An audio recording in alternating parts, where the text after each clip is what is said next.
తరగతి ఉపవాచకం 10వ పాఠము ఖద్దర్ ఇస్మాయిల్ హజారా బీబీ. వీరి కోసం ఈ వీడియోలో మనం తెలుసుకుందాం.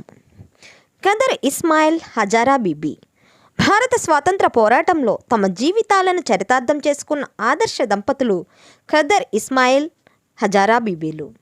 వారిద్దరిది ఒకే మాట ఒకే బాట, తాము నమ్మిన సిద్ధాంతాలకు అంకితమై సాగిన ఉత్తమ చరిత్రలు వారిద్దరు. ఉన్నత విలువలకు అంకితమై సాగిన జీవితం వారిది. ఖద్దర్ ఇస్మాయిల్గా ప్రఖ్యాతి చెందిన ఆయన అసలు పేరు మహమ్మద్ ఇస్మాయిల్. మహాత్మా గాంధీజీ పిలుపు మేరకు తెనాలిలో ఖద్దరు దుకాణం ప్రారంభించి ఖద్దరు వ్యాప్తికి జీవితాంతం కృషి చేసి ఖద్దర్ ఇస్మాయిల్ అని తన పేరును స్థిరపరచుకున్నారు ఆయన. మహమ్మద్ ఇస్మాయిల్ గుంటూరు జిల్లా నకరికల్లు గ్రామంలో 1892లో జన్మించారు. తండ్రి మొహమ్మద్ మస్తాన్ సాహెబ్ పోలీస్ కానిస్టేబుల్గా పనిచేశారు. తల్లి కులుసుంబి. తల్లిదండ్రుల సంస్కారం, సౌజన్యం ఆయనకు బాల్యం నుండే అలవడ్డాయి. వీటితో పాటుగా బాల్యం నుండే దేశభక్తి భావాలు ఆయన మనసులో చోటు చేసుకున్నాయి. కాలక్రమంలో ఆ కుటుంబం నకరికల్ నుండి తెనాలి వచ్చి స్థిరపడింది. రాజకీయంగా అప్పటికే తెనాలి శక్తివంతమైన కేంద్రంగా గుర్తింపును అందుకుంది. స్వరాజ్య ఉద్యమం తెనాలిలో విజృంభిస్తున్న కాలంలోనే ఖద్దరు వ్యాప్తి విస్తరిస్తూ వచ్చింది. గాంధీజీ ప్రభావం దేశవ్యాప్తంగా ప్రజలందరిపైన పడుతున్న సమయం అది.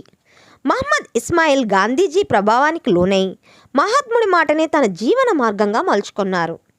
ఇస్మాయిల్కు చిన్ననాటి స్నేహితుడు వేల్పుల గంగయ్య ఆయన సహకారంతో ఖద్దరు బట్టలు అమ్మే షాపును ప్రారంభించారు.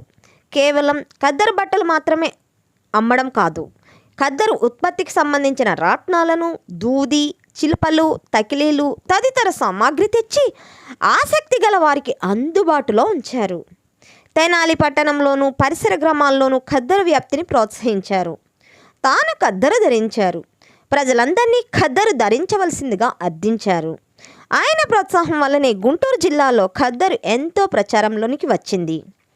తెనాలిలో 1926లో మహమ్మద్ ఇస్మాయిల్ ఖద్దర్ షాపు ప్రారంభించినప్పుడు కొందరు దీనికి ప్రేరణ ఏమిటి అని అడిగితే, రాట్నం వడికితేనే స్వాతంత్రం వస్తుంది అన్న గాంధీజీ మాటే మాకు అసలైన ప్రేరణ అన్నారు ఆ దంపతులు. తెనాలిలో ఇస్మాయిల్ ఖద్దరు దుకాణము ఆనాటి స్వాతంత్ర యోధులకు కూడలి లాంటిది. ఎక్కడెక్కడి నుండో స్వాతంత్ర పోరాట వీరులు తెనాలి వచ్చి ఇస్మాయిల్ గారి ఖద్దరు దుకాణం దగ్గర కలుస్తుండేవారు. రోజు సాయంకాలం అయ్యేసరికి అదే వారికి స్వరాజ్య వేదిక అయ్యేది. స్వాతంత్ర పోరాట సమావేశాలు, చర్చలు అక్కడే జరుగుతుండేవి.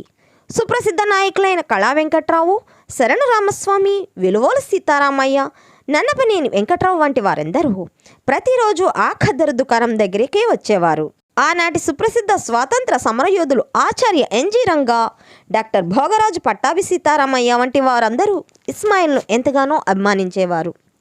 ఖద్దరు దారంలోనూ ఖద్దరు వ్యాప్తిలోనూ ఆయన భార్య శ్రీమతి హజారా బీబీ ఆయన వెన్నంటి నడిచారు. తన భర్త మాటలనే తన మాటగా, ఆయన ఆదర్శాలనే తన ఆశయాలుగా మలుచుకున్నారామె. గాంధీజీ బోధనలు ఆమెకు ఎంతగానో నచ్చాయి. ఇస్మాయిల్ ఇతర ప్రాంతాల్లో స్వరాజ్య ప్రచారం చేస్తూ ఉంటే ఆమె తెనాలిలో ఖద్దర్ షాపును ధైర్యంగా నిర్వహించేవారు. బంధువులు, మిత్రులు ఆమెను అభ్యంతరపరిచిన భర్త ఇష్టాన్ని గౌరవిస్తూనే ముందుకు సాగారు. కేవలం ఖద్దరు వ్యాప్తికే పరిమితం కాకుండా స్వరాజ్య సమరంలో ప్రత్యక్ష కార్యాచరణలోనూ ఆయన పాల్గొన్నారు. 1930లో మహాత్మా గాంధీజీ ప్రారంభించిన శాసనోల్లంఘన ఉద్యమంలో ఇస్మాయిల్ పాల్గొని అరెస్ట్ అయ్యారు.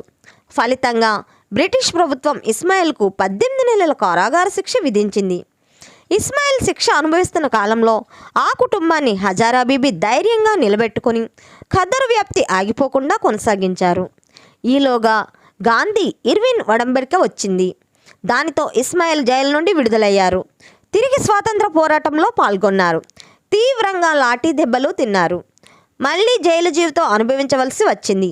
ఆ తరువాత కాలంలో మహాత్మా గాంధీ ప్రతిపాదించిన వ్యక్తి సత్యాగ్రహం ఇస్మాయిల్లోని దేశభక్తిని మరింత ఉత్తేజితం చేసింది. వ్యక్తి సత్యాగ్రహిగా ఆయన తిరిగి అరెస్ట్ అయ్యారు.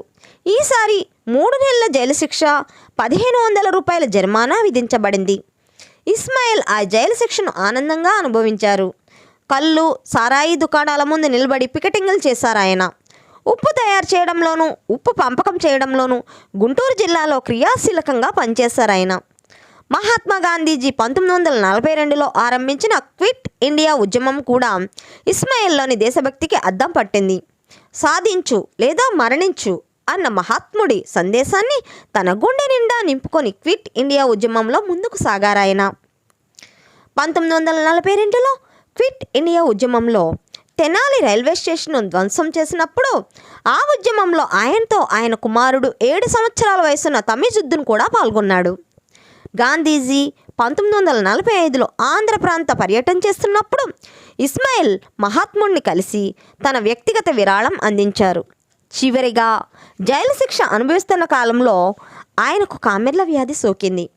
ఆరోగ్యం క్షీణించింది. అయినా ఆయన జైలు నుండి విడుదలయ్యి తిరిగి స్వాతంత్ర పోరాటాన్ని కొనసాగించారు. అయితే ఆ వ్యాధి తిరగబెట్టింది. 1948 సంవత్సరం నవంబర్ 19వ తేదీన తీవ్రమైన అనారోగ్యంతో గదర్ ఇస్మాయిల్ అస్తమించారు. భర్త చూపిన మార్గంలో నడిచిన హజారా బీబీ స్వరాజ్య పోరాటంలో భర్తకు తోడుగా నిలవడంతో పాటుగా తన ఆడపిల్లల్ని జాతీయ విద్యాబోధన చేసే హిందీ పాఠశాలకు పంపించారు. దీనికి ప్రతిఘటన ఎదురైనా ఆమె వెనుకడుగు వేయలేదు. ఇస్మాయిల్ మరణించాక స్వాతంత్ర సమరయోధులకు ప్రభుత్వం 5 ఎకరాల భూమిని ఇవ్వాలని సంకల్పించింది. ప్రభుత్వం ఆ భూమిని ఇవ్వడానికి ముందుకొస్తే ఆమె తిరస్కరించింది. దేశ స్వాతంత్రం కోసం చేసిన పోరాటానికి ప్రతిఫలం తీసుకోవడానికి ఆమె అంగీకరించలేదు. అంతేకాదు, తన భర్త జీవించి ఉండగా కావూరులోని వినయాశ్రమానికి భూమి ఇస్తానని చేసిన వాగ్దానాన్ని నెరవేర్చడానికి సంకల్పించారు. తన కుటుంబానికి ఏకైక ఆధారంగా ఉన్న 2.5 ఎకరాల మాగాణి భూమిని వినయాశ్రమానికి దారబోసి తన భర్త గౌరవాన్ని నిలబెట్టి దేశం మీద తనకున్న ప్రేమను ఇష్టాన్ని చాటి చెప్పారు. ఇస్మాయిల్ మరణించిన తర్వాత చాలా కాలం వరకు తన కుమారుల సహకారంతో ఖద్దర్ దుకాణాన్ని నిర్వహించిన గొప్ప మహిళ హజారా బీబీ. తన చివరి క్షణం వరకు దేశ సేవలో చరితార్థురాలైన భారతీయ నారీమణి ఆమె. 1994 సంవత్సరం జూన్ 16వ తేదీన ఆమె తుది శ్వాస విడిచారు. చూశారు కదా విద్యార్థులు, ఈ వీడియోలో మనం ఖద్దర్ ఇస్మాయిల్ హజారా బీబీ గారి గురించి తెలుసుకున్నాం. మరో వీడియోలో మరో స్వరాజ్య వీరుని గురించి తెలుసుకుందాం. మీకు గనక నా వీడియో నచ్చినట్లయితే నా ఛానల్ శిరీష లెసన్స్ లైక్ చేయండి, షేర్ చేయండి, సబ్స్క్రైబ్ చేయండి. అలాగే మీ స్నేహితులకు కూడా పంచండి. Thank you for watching.